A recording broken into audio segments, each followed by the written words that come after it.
Selamat sore pendengar edukasi. Sore ini kami hadir kembali dalam program acara bimbingan belajar untuk siswa-siswi kelas 11.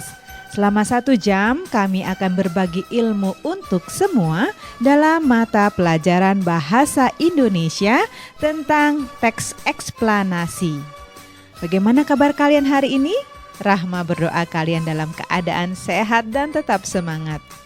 Insan edukasi, bagaimana, sudah siap untuk mengikuti materi kita hari ini? Baik, jangan kemana-mana, kami akan kembali setelah yang berikut.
Pendengar edukasi, tadi kita sama-sama telah mendengarkan alunan nada pembuka acara bimbel hari ini, dan dengan mengikuti program siaran radio pendidikan ini diharapkan kalian mampu memahami struktur dan kaidah teks eksplanasi.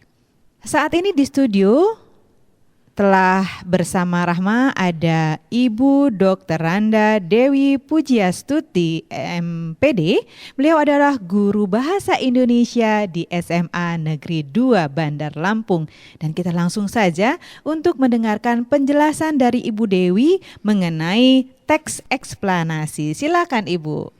Insan edukasi yang berbahagia, pada materi teks eksplanasi ini akan dibicarakan tentang contoh teks eksplanasi, kemudian struktur dan kaidah dari teks eksplanasi. Banyak sekali pelajaran berharga yang dapat kita petik dari peristiwa-peristiwa masa lalu. Peristiwa-peristiwa masa lalu dapat kita temui di sejumlah tayangan di media elektronik atau bacaan dalam buku, majalah, internet, dan lain-lain. Teks eksplanasi yang akan kita pelajari dalam bab ini diharapkan mampu menumbuhkan sikap disiplin, jujur, peduli, dan sikap-sikap lainnya yang berguna dalam mengarungi kehidupan ini. Semoga kita dapat mengambil hikmah dalam setiap peristiwa yang dieksplanasikan. Perhatikan contoh teks berikut dengan saksama. Di sini ada sebuah contoh teks eksplanasi yang berjudul tsunami. Di Indonesia, istilah tsunami sudah tidak asing lagi. Bencana alam ini pernah menggoreskan luka yang dalam bagi bangsa kita. Beberapa tahun yang lalu, ribuan nyawa melayang tersapu tsunami di Banda Aceh. Indonesia berduka, dunia pun berduka. Sesungguhnya tsunami tidak hanya milik Indonesia. Semua negara yang berbatasan dengan laut dan memiliki potensi gempa yang tinggi rawan terkena tsunami. Salah satunya adalah negeri yang dikdaya dengan teknologi, yakni Jepang. Sayangnya, meskipun tsunami sudah demikian akrab, tak sedikit di antara kita yang tak tahu pengertian tsunami yang sesungguhnya. Begitu pula dengan proses terjadinya tsunami. Kata tsunami berasal dari bahasa Jepang yang berarti ombak besar. Definisi umum dari tsunami adalah bencana alam yang disebabkan oleh naiknya gelombang laut ke daratan dengan kecepatan yang tinggi akibat adanya gempa yang berpusat di bawah lautan. Gempa tersebut bisa saja diakibatkan oleh tanah yang longsor, lempeng bumi yang bergeser, gunung berapi yang mengalami erupsi, serta meteor yang jatuh di lautan. Tsunami biasanya terjadi apabila besarnya gempa melebihi 7 skala Richter. Tsunami ini cukup berbahaya, terutama bagi mereka yang bermukim di sekitar pantai. Dengan kekuatan besar, tsunami akan menyapu apapun yang dilewatinya. Jika berbicara mengenai proses terjadinya tsunami, kita tentu harus memulai dari penyebabnya, yakni gempa di wilayah lautan. Tsunami selalu diawali dengan suatu pergerakan dahsyat yang lazim kita sebut gempa. Sebagian besar tsunami disebabkan oleh pergerakan lempeng bumi yang terletak di dalam wilayah lautan.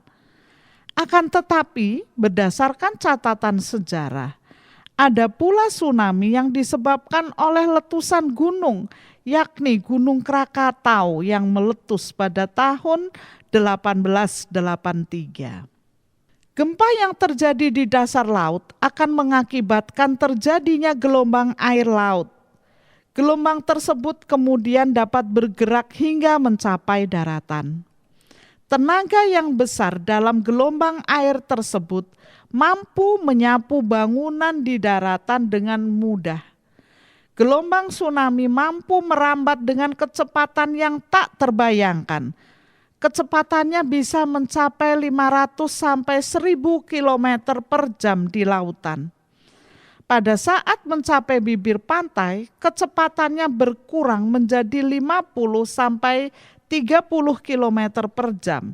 Meskipun berkurang pesat, kecepatan tersebut sudah mampu menyebabkan kerusakan yang parah di daratan.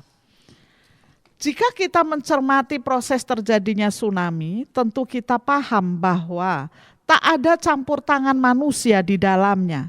Dengan demikian, kita tak memiliki kendali untuk mencegah terjadinya tsunami.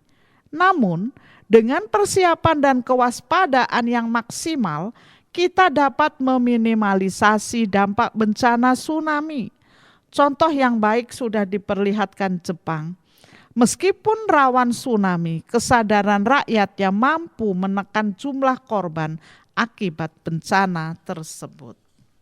Teks tersebut menjelaskan proses terjadinya tsunami. Namun, sebelum masuk ke pembahasan pokok, teks tersebut memuat penjelasan tentang keberadaan atau konsep tsunami yang dapat dilihat dalam paragraf 1 sampai 2, yaitu mulai dari di Indonesia istilah tsunami, kemudian paragraf kedua kata tsunami berasal dari bahasa Jepang bla bla bla bla. Setelah itu paparan baru masuk ke pembahasan pokok, yakni proses terjadinya tsunami. Teks tersebut juga terfokus pada objek yang dijelaskan, yaitu tsunami. Dengan demikian, pembahasannya diharapkan benar-benar objektif, karena pihak yang menjelaskan tidak dimunculkan. Pertanyaan-pertanyaan yang terdapat di dalamnya didominasi oleh kalimat pasif, sebagai salah satu cara memberikan penekanan pada objek atau tema pembahasan. Kalimat pasif ditandai dengan kata kerja pasif berikut. Pada teks tsunami, kata kerja pasif yang muncul adalah diketahui, disebabkan, terjadi, terdorong, terbayangkan, dan diperlihatkan. Agar pembahasan tersebut lebih objektif dan benar-benar faktual, penulis menggunakan banyak fakta untuk menunjang pendapat-pendapatnya. Bahkan, pendapat-pendapat tersebut dilengkapi pula dengan gambar-gambar. Berikut beberapa contoh fakta dan pendapat dalam teks tersebut. Yang berupa pendapat, tadi ada dinyatakan dalam kalimat, tenaga yang besar dalam gelombang air tersebut mampu menyapu bangunan di daratan dengan mudah. Mungkin kalian bisa melihat pada paragraf ke-5, yaitu mendekati akhir dari cerita tsunami. Kemudian meskipun kurang pesat, kecepatan tersebut sudah mampu menyebabkan kerusakan yang parah di daratan. Itu juga masih terdapat pada paragraf tersebut. Kemudian fakta yang ada, kecepatan gelombang tsunami bisa mencapai 500 sampai 1000 km per jam di lautan. Ya, tadi ada di sini bahwa gelombang tsunami mampu merambat dengan kecepatan yang tak terbayangkan. Kecepatannya bisa mencapai 500 sampai 1000 km per jam. Yang kedua, pada saat mencapai bibir pantai, kecepatannya berkurang menjadi 50 sampai 30 km per jam. Kalau tadi disinggung tentang kalimat pasif, yang di sini menggunakan kata kerja pasif, apabila kalian menjumpai suatu kalimat yang tidak menggunakan awalan atau imbuhan di, tidak menggunakan imbuhan ter, apakah kalian bisa mengelompokkan itu kalimat merupakan kalimat aktif atau kalimat pasif? Hal yang perlu kalian ingat adalah bahwa ada kalimat aktif, ada kalimat pasif. Yang perlu kalian perhatikan adalah pada subjeknya. Apabila kalimat tersebut kalimat aktif, maka subjek pada kalimat tersebut adalah melakukan sesuatu. Tapi kalau seandainya kalimat itu adalah kalimat pasif, maka subjeknya adalah dikenai sesuatu. Itu yang perlu kalian ingat. Sedangkan imbuhan yang melekat pada kalimat aktif adalah imbuhan me dan imbuhan ber. Tapi masih ada satu lagi, verba yang tidak dilekati imbuhan, tetapi kalau dibuat dalam sebuah kalimat, maka akan membentuk sebuah kalimat aktif. Itu yang kita namakan verba aus atau kata kerja aus.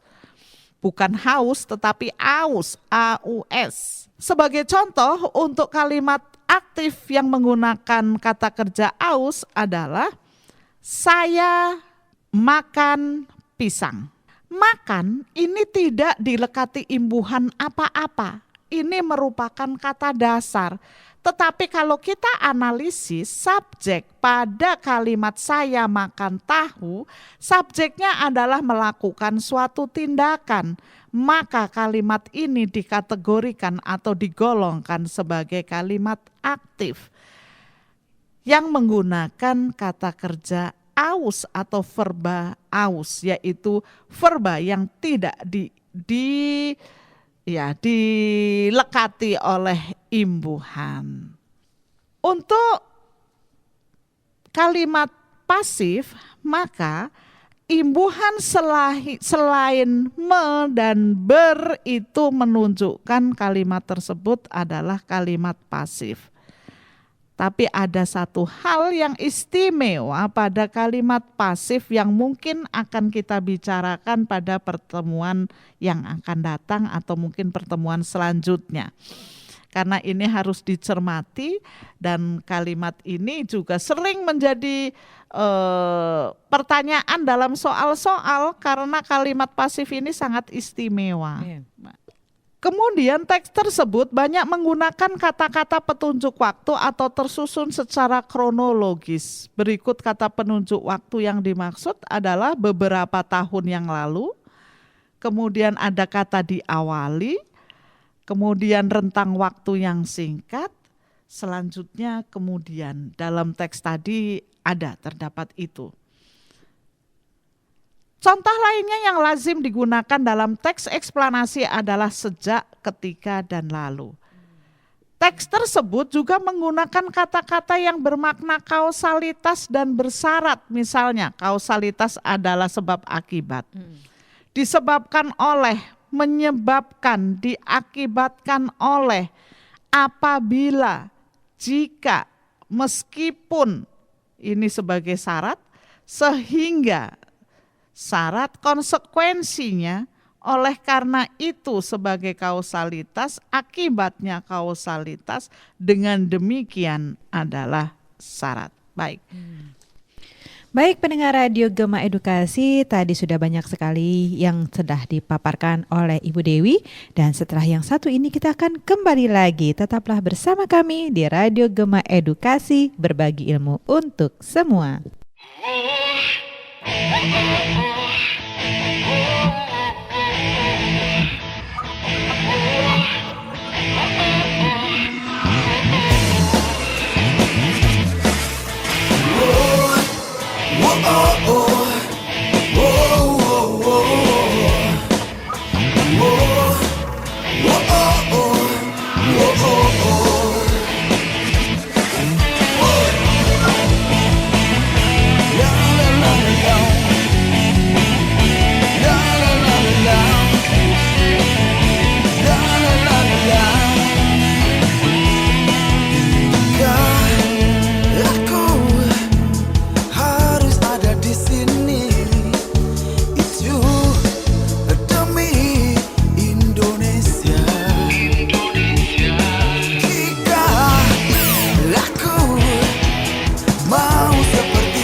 Berdiri sama tinggi, berdoa sama rendah.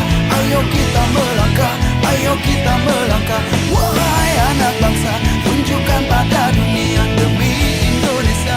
Kita siap maju bersama. Berdiri sama tinggi, duduk sama rendah. Ayo kita melangkah, ayo kita melangkah.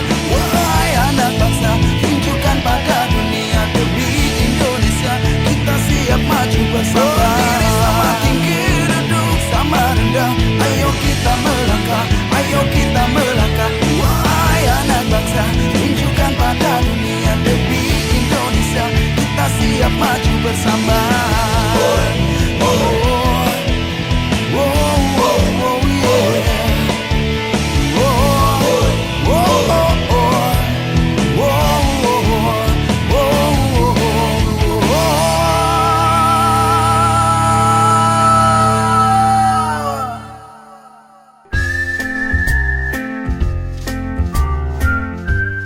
Anda sedang mendengarkan acara Bimbel, Bimbingan Belajar di Radio Gema Edukasi, berbagi ilmu untuk semua.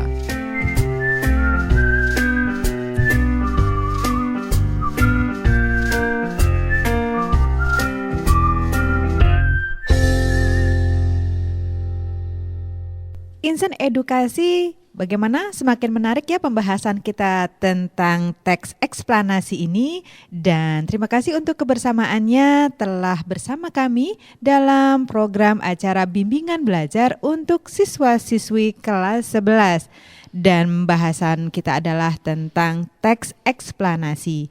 Ibu Dewi, kita lanjutkan kembali, kita tentang apa nih Bu? Struktur. Oh, tentang struktur. Ya. Baik, silahkan Ibu. Insan edukasi yang berbahagia, berdasarkan uraian di atas, maka kita dapat menarik sebuah kesimpulan bahwa struktur dan kaidah teks eksplanasi adalah sebagai berikut. Yang pertama, berdasarkan strukturnya, maka teks eksplanasi dibentuk oleh pendahuluan dan perincian. Pendahuluan dalam teks eksplanasi berisi tentang pengenalan objek yang dijelaskan. Misalnya penjelasan tentang kebenaran dan pengertian objek tersebut. Pada contoh tsunami tadi, pengenalannya atau pendahuluannya yaitu dimulai dari paragraf pertama, di Indonesia istilah tsunami sudah tidak asing lagi. Kemudian kata tsunami berasal dari bahasa Jepang, itu adalah pendahuluannya. Kemudian setelah pendahuluan itu hadir, selanjutnya akan hadir perincian yang berupa penjelasan tentang urutan peristiwa, baik penyebab maupun akibatnya. Dengan demikian, pola umum dari struktur penyajian teks eksplanasi adalah kronologis dan kausalitas. Pada contoh teks tsunami tadi, maka jika berbicara mengenai proses terjadinya tsunami sampai pada jika kita mencermati proses terjadinya tsunami, itu merupakan perincian. Yang kedua, berdasarkan kaidahnya. Teks eksplanasi merupakan teks yang menjelaskan proses atau asal-usul peristiwa alam, sosial, atau budaya. Oleh karena itu, teks tersebut banyak menggunakan kata-kata yang merujuk pada pola urusan waktu, yaitu kronologis dan temporal, dan kausalitas, yaitu hubungan sebab akibat. Teks eksplanasi juga bersifat faktual dan terfokus pada objek yang dijelaskan. Pada contoh tsunami tadi, fokus kita adalah tentang tsunami, yaitu yang telah melanda Indonesia dan Jepang. itu fokusnya tsunami dan dapat menjadi judul dari teks tersebut. Kemudian di sini dikatakan bahwa merujuk pada pola kronologis dan temporal. Iya, betul. Di sini dimulai dari secara kronologis bahwa tsunami dikenal mulai di Indonesia yaitu pada tahun 1883. Terjadinya meletusnya Gunung Krakatau. Kemudian setelah itu dijelaskan secara runtut tentang terjadinya tsunami. Sehingga pada kaidah teks eksplanasi ini banyak menggunakan kata-kata yang merujuk pada urusan waktu atau kronologis dan temporal. Kemudian karena kita berbicara tentang tsunami, rincian-rinciannya pastinya ada akibat-akibat yang ditimbulkan karena terjadinya tsunami. Sehingga banyak menggunakan konjungsi atau konjungsi kausalitas atau sebab akibat.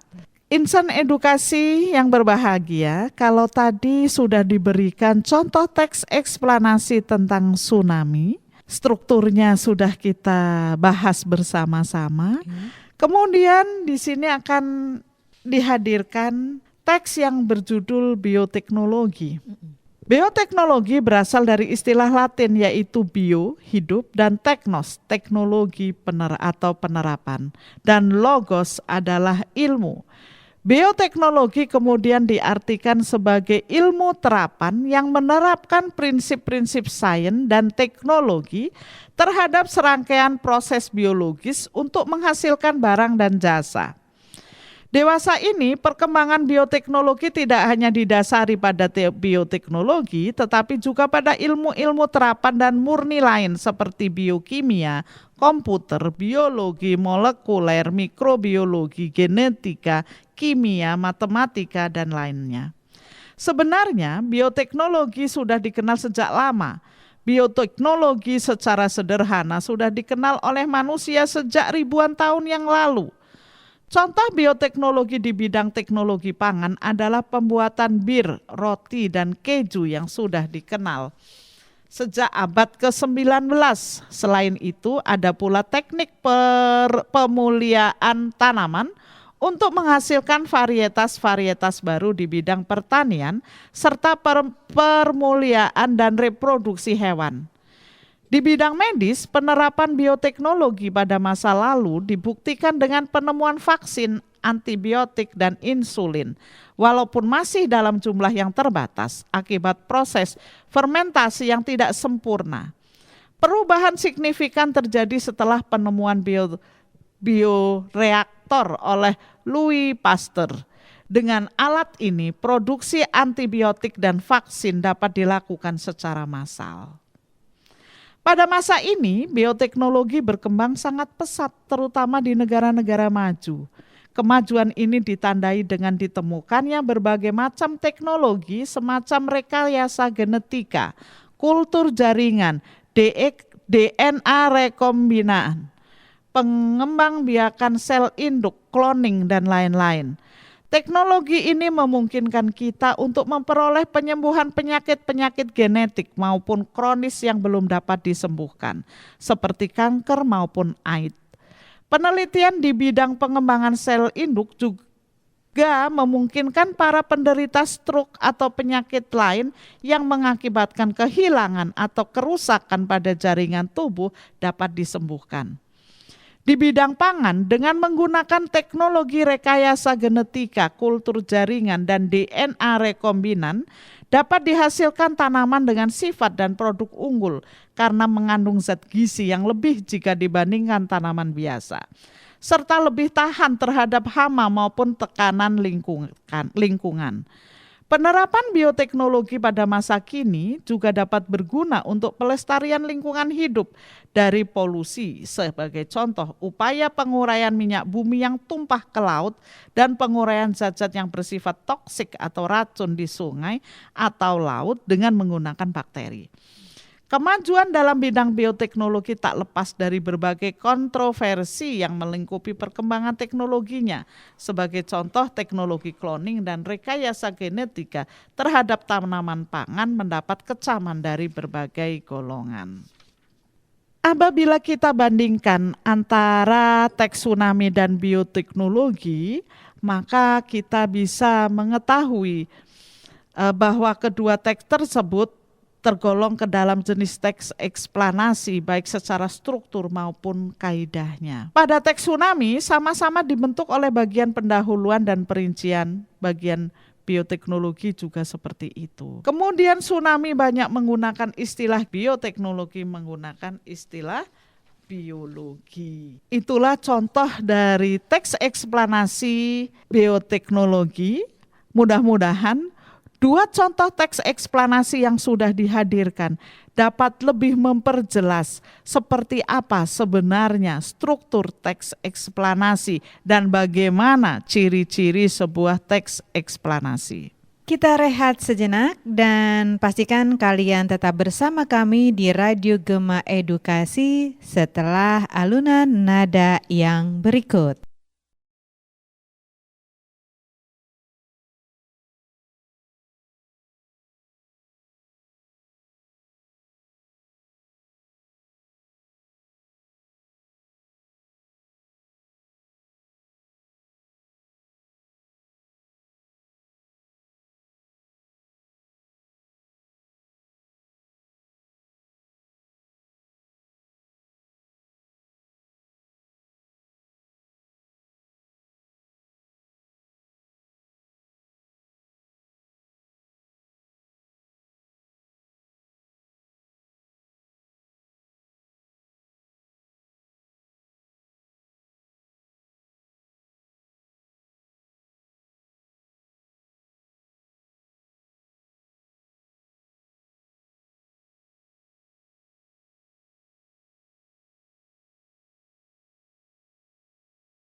Anda masih bersama Radio Gema Edukasi, berbagi ilmu untuk semua.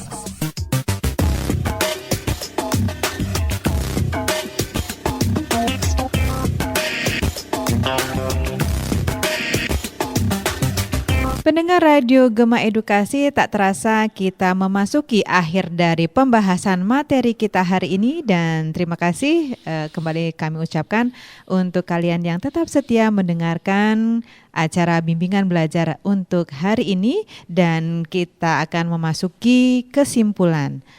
Dan Ibu Dewi, silahkan untuk memberikan kesimpulan dari materi kita. Insan edukasi yang berbahagia, setelah kalian mendengarkan contoh teks eksplanasi, kemudian mencoba untuk mendengar strukturnya seperti apa, kemudian kita akan sama-sama menyimpulkan bahwa struktur dan kaidah teks eksplanasi adalah pada teks eksplanasi ini dibentuk oleh pendahuluan dan uraian atau perincian-perincian. Pendahuluan berisi pengenalan objek yang akan dijelaskan.